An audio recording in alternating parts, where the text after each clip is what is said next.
因为印度为客家传统食材有创新嘅表现，今年喺台北有一场做烹嘅比赛，旅游参赛者用紫叶干、仙草和个咸菜干来做材料，法棍面包也是得到台湾青菜体嘅客家味。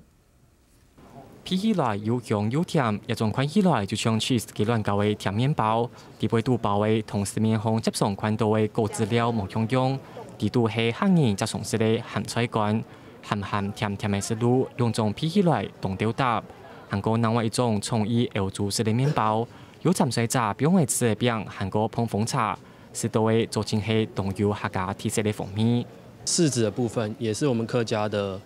就是完全是没有用机械把它风干，都是用酒浆风。然后我也搬入面团中，对，然后增加客家人特色。本身从小时候对于这种客家的仙草啊跟梅干扣的部分是非常喜爱的，因为有妈妈的感觉，对，所以我就把它做在面包产品里面。把内馅抹在里面，然后我们把它卷起来。其实面包再怎么看都是圆的，棍棒形的。如果有一些造型的话，还是需要一些模具来让它的一个外形上面有一点不一样。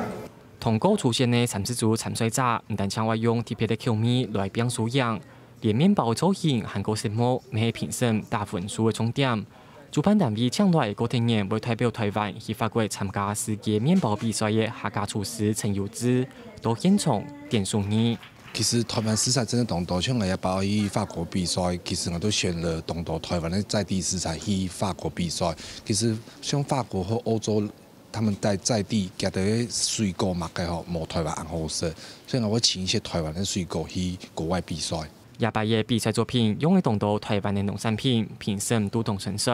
台湾嘅烘焙技术，每加甜味创新嘅做法，仲係要参賽者留仙草混合過後退水來做面團，都係調擺唔食油嘅做法。烘焙師傅認為台灣針對嘅菜地食材，未做得大幫跨文化融合，本全世界都認識得到，未識得到。下個新聞已經有請咗特別報道。